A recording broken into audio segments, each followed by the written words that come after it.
Inc. Out the Box Entertainment. Today, we are unboxing the Coagulum. I'm John Pyatt, and you tuned in to Clot Open Surgery.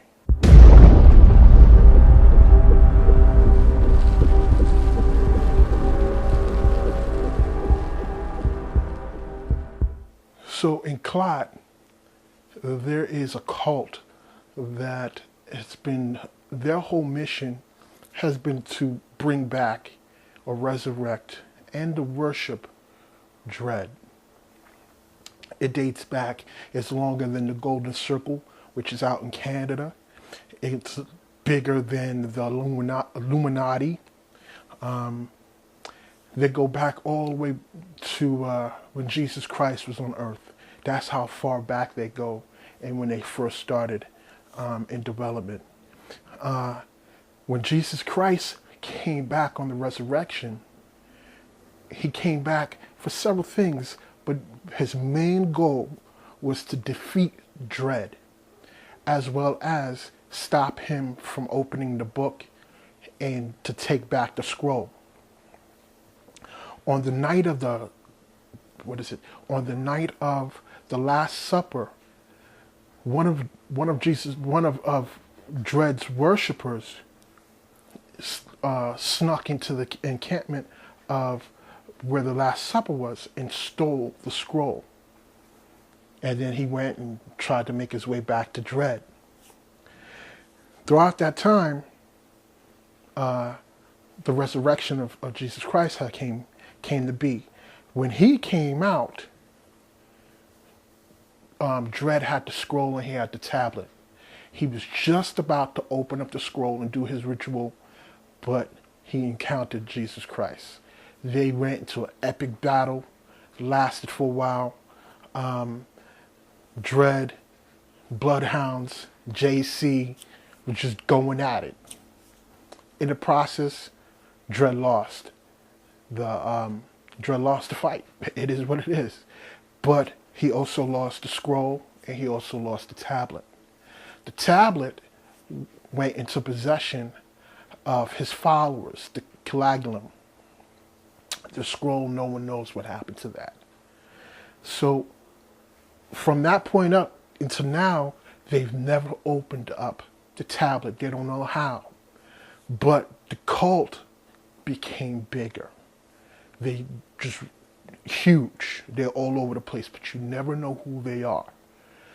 Okay, so now, present day, right now, I just got the robes for the cult, for the Coagulum. And I got the masks. So this is the mask right here. I'm gonna open this a little later because I want to open up this. This is the robe. What is it? I think it was Rosemary's Baby. I grew up watching that type of stuff, and a couple of other ones that really, really freaked me out. Vincent Price stuff, and it was just always like bothering me. So it was like, you know what? What would be cool if I add this into the series? Cause it freaks me out. Maybe it'll freak somebody else out. So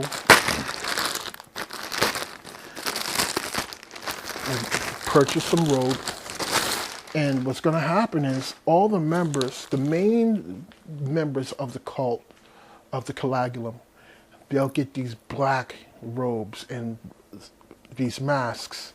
So this is the main guys. This is their robe, and I'm gonna put it on. I'm gonna try this on in a few, and then we'll come back. But before I do that, I also want to open this. Let me see.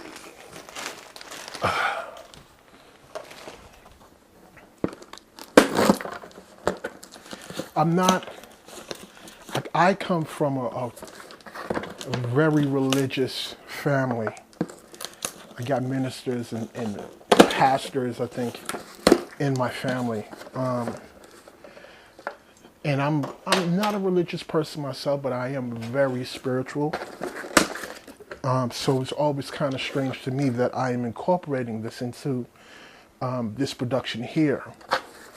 But with this production here, I wanted to address several things, stuff that bothers me and makes me feel uncomfortable, as well as address that, but also it's my way of dealing with my own personal demons, so to speak, stuff that bothers me. So with Dread, hopefully I'll get it.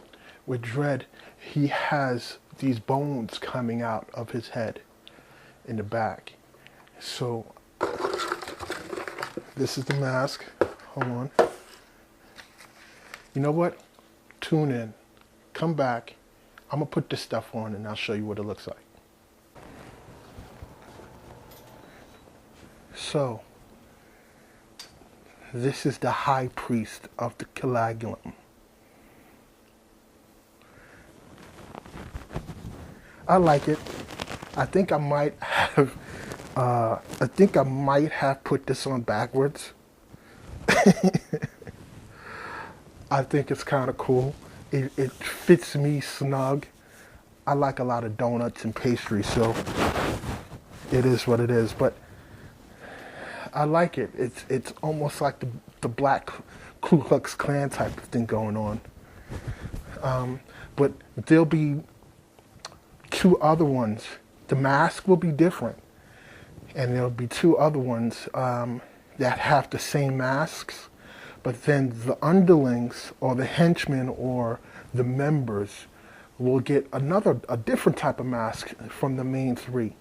But this right here is the actual head council of the Coagulum. So there's one more piece that's actually missing, and I forgot to bring it out, and I'm sorry for that. But Da Vinci Young had made this nice little pendant for, and you might have seen that in the previous episode, he made a nice little pendant for the Coagulum. So all the Coagulum members will get that actual pendant. And eventually that pendant will go on sale for, I don't know how much, but it'll go on sale. But for right now, I think this is kind of cool. And the last thing I'm gonna mention on before we go on with the program is all members have this salute that they do. It's the it's the hand grabbing the heart, and the hand protecting the heart. So they'll do this.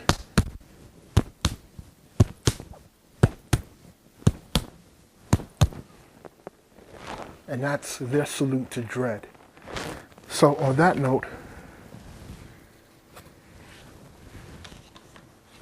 stay tuned and check this out. This is what the members will be wearing, and they'll be here like.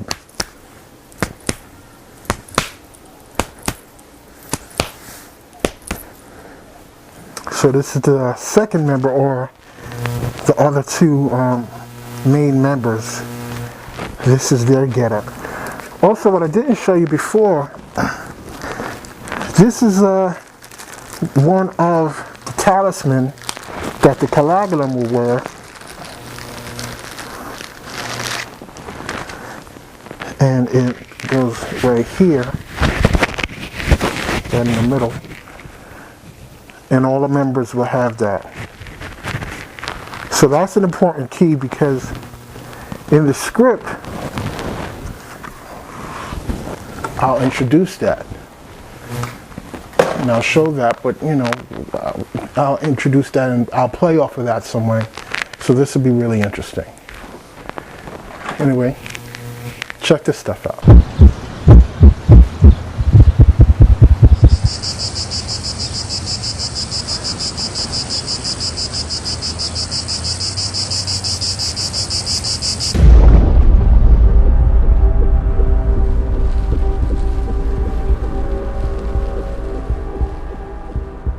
If you're from New York City, Bronx, Harlem. I'm not too sure about Brooklyn, but Bronx and Harlem, at some point or another, you actually ran into Roderick. Many people know him. He's been in the game for a long time. I got 13 years in. He's been doing it way before then. And we're here to talk about directing actors. Roger, Thanks for having me, man. first off, thanks for coming. You know, I know you're busy, as always. Oh, you called me, I'm there. Working with actors, first off, how long have you been doing this so people, you know? Well, I made a film in college. Right. It's my first film. First time I directed, I was 15 years old, and a community play that a couple of my childhood friends, we were in this little, community program kind of thing, and it was to keep the kids off the street. Right. And we came up, we wrote a play, and I directed it, and I was 15. Wow, you was 15. 15 years old. So from that time up to this time, how many years would you say that was? Oh, I don't want to. Good try, brother. Good try. That was slick one there, right?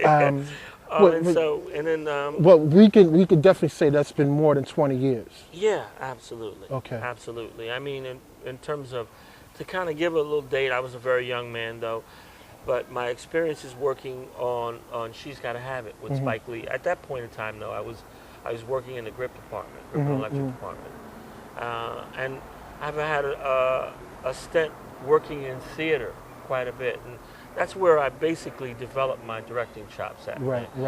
I'm kind of an actor, director, right? And so I really, it's really important for me to make sure that the relationship is established and the communication with me and the actors. So a lot of times people coming in, especially with the YouTube community, I'm sure they heard the term director's actor tossed around before, but for the people who don't know what that is, can you elaborate on that? Yes, primarily, man, it's about you spend a lot of your time focused on having the actors understand the dynamics of the character and looking at the character in a full circle and being that character. Some directors concentrate more on the technology. They know the cameras and they know the lenses and they're more comfortable with that part of the responsibilities as opposed to kind of sitting there and working with the actors. They just say, hey, actor, you come in, you do your job, and that's it. No, that's not how I function.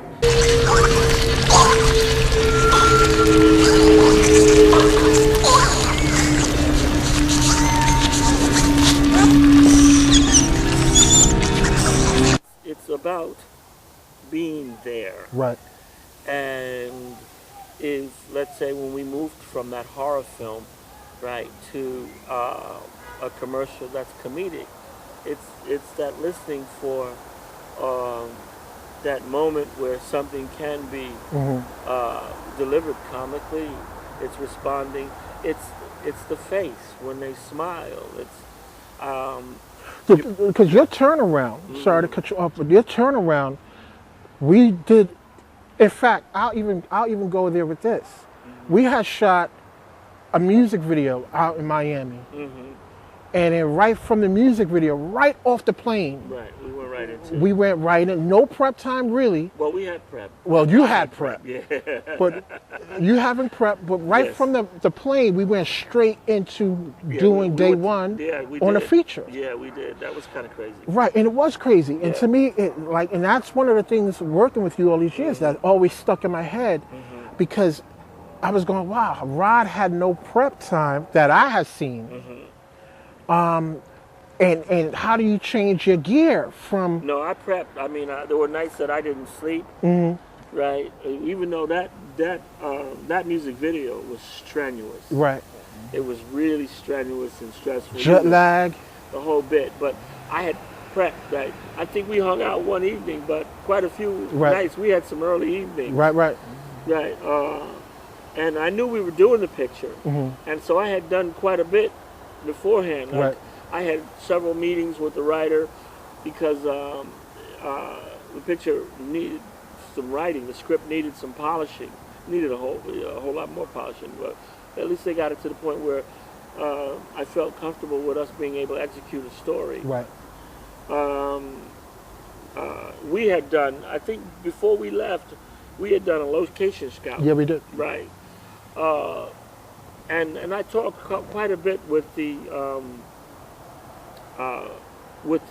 writers and the cats who were writing the checks. Now, what had happened is they had an actuality too. Now, it comes back to me. They moved that picture back because, the guys that when we were going to do the music video were kind of getting like iffy on the dates, if you remember. Right. So I gave them a ballpark. I said I couldn't start until after. It just so happened that these guys had booked everybody the day that we freaking landed, practically. Right. But that was kind of crazy. But it was fun. I mean, it was challenging, and we were able to get a lot done, and came out with a good project. And one of the things, like currently, I know that you're working on a web series. Actually, I think you're working on several. Yeah, I'm developing several intellectual properties now. Right. And I had seen in the process of you developing both of these two, you went from shooting, we went and shot something for some young ladies in the apartment. I think they was doing their own web series. Yes. One of my writers had on our series had we actually shot a sizzle reel for her. Right, it was the sizzle. Right. So the whole thing is how creatively and mentally, how are you maneuvering your creative space to maintain these three things at the same time and still develop good product? Well, first and foremost, there's a thing that when I teach a directing class, I say let the shot tell the story. Right. Let the shot tell the story. And so with that in mind, when I commit my time and prep to the story. Right. I had read her story and I knew it, and I knew the women in it, and I knew it was about glamour, and it was about the things that women find that we find attractive in women. Right. And and then I knew also that there were two things that we had to sell. Right. The beauty and the friendship and camaraderie of these women. And so that took on visually is having them out at a social situation, having them prepare for the evening, and then seeing each one's individual aesthetics in terms of how they dressed and how they presented their physicality and whatnot. So those were the dynamics that I used. But you got to start first and foremost from the story. It also sounds like a lot of it goes into how much prep time once you get the script in your hand, how much prep time you're taking on, as well as you're allowing the talent to take on as well. Yeah, I read scripts 3 and 4 times. First and foremost, I read the script, and it has to talk to me. Right. Right. There has to be a point where I feel like, one, I want to tell the story. It's a line with me that I like this, and I think that I can have some fun doing it, and it can make a statement. If I don't get the why I like it, and I try to force through it, it's not organic, and that's the word I was looking for before. Right. It has to be organic, man. It just really needs to be for me. I mean, I'm not to say if somebody walked up and said, "Hey, Roderick, right now we want you to do this picture. It's a $10 million picture. You're going to get $300,000. I'd take the project. Right. Probably. But if it was like a project that didn't jive with me in terms of why I want to tell the story, and there's a good chance I'll say no. I'm not a movie hoe. Right. Pardon my being French or whatever. Because I think that what you connect to, you connect to. And if you're not committed to it, if it doesn't talk to you, every time it shows up, it's not going to show up genuine. So basically, you're saying it's important to connect with the project, that's one, Right. but then also to have some type of integrity when you're dealing with the project. I function from that. I think there are people, and when I make that assessment, I mean, it kind of sounds derogatory, but there's some people that are in it for the money. Right. You know, and don't get me wrong, I don't like money. Mm-hmm. It's not that I like money. I like money. We all Of course. do. I like what it can do. Right. Right. But I know that I have to be connected to the story Right. as well, and so I know that it's going to get that 100%, 10% that I can put into it, and I can also share my passion for it, my love for it, with the folks that are collaborating with me. Because how are you going to lead an army and you're the general and you're not enthusiastic about the battle? That's it. On that note, we're going to sign it off, and you're going to stay tuned for the next segment where you actually see Roderick directing me through a filler for Clot. Before we leave, do you have any ending words for other filmmakers? And Fail to plan to fail. And fail to plan. Make movies. Thanks a lot, brother. You're welcome. I have Roderick Giles. He's shooting as well as co-directing this whole series that we're doing here. And like I said, we're on the first location for today, and that's just me running across. But I want to backlight that and key light that several different ways. Oh, okay.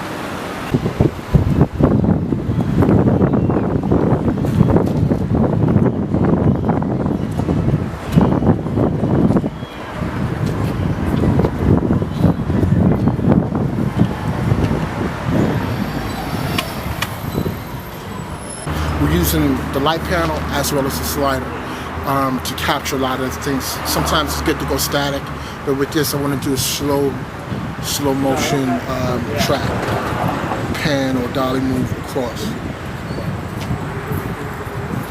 So Mark, Yeah. so depending on how he wants it, you can go up, you can go fully up here. Right. You Yeah. go fully up here. Right, that's one. Extend the arm. You can go up on the neck. Yeah, I'll be out. Right. Do we know how we're going to angle the light yet? No, I don't know how he wants Yeah, it. I don't know how camera's so going to what do you read need? it. Right. So like, let's say, You know how to shoot with this, right? let's say if he wants you to get a lower angle, take the head, Yeah. flip it over a little bit, and then from there, you're going to undersling. No, he said any. He said any. He didn't say any. The on switch is here, and then the dim switch is there. Yeah, that's nice. We're gonna lock it in right there, and I'm gonna bring the car around. I'm gonna be right on the Right on the bike lane. right on the bike lane. Right, and I'll back it up some, and you got to just give me a moment because I got to get into the wardrobe. And Right now, I'm just practicing a move on the slider for a scene where the character runs across the street here, and he's going to be backlit by car lights and side lit by a LED light. And the first shot will be a static shot, and the next one will probably be, we'll do a little slider and a move with it. So we're going to kind of do like a pan and a slider. It'll almost look like a curve.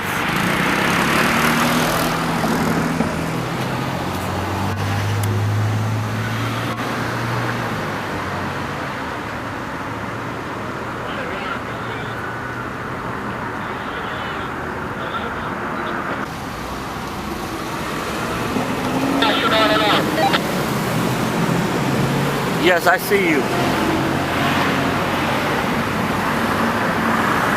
You probably could move up maybe Maybe 10 yards. See it right here?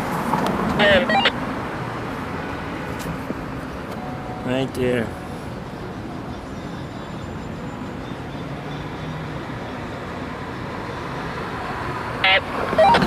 It looks good. Lock it in? Yeah, lock it in. Okay, I'm going to Roderick. Copy that.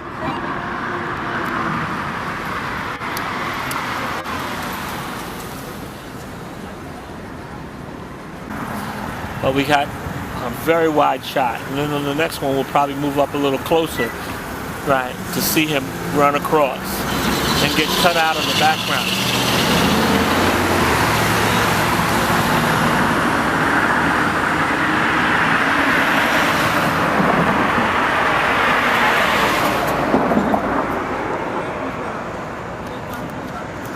That one shot with nothing on.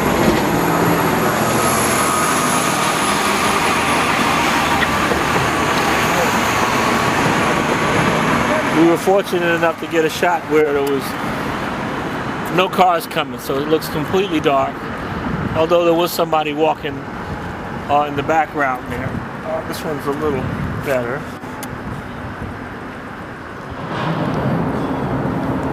I kind of like this a little better. I love that. Than this. Yeah, Or than the two of them. Mm-hmm. I kind of like this a little better. I love that. So kind and of put me right here. Right there. Yes. Right. Yeah, that kind of works. And we may not. And then if we need the panel, we could pop the panel like in like right over here, and then we could maybe see it, but we may not need it because the mask is going to kick up that light overhead. Because I'm also seeing in terms of lighting. Give me the mask. I want to show you. Let's go in. So, Darren, you're our model, okay? All right. We're going to show you ready. But go over because it's going to be hard for you to see. So when you go over there, and I'm seeing it actually right in that. So you want So just for a contrast of You want a that. little rake right that was going up there. Right. Okay. So good, Darius. Move Move this way. Okay. Ready? Yep. And action.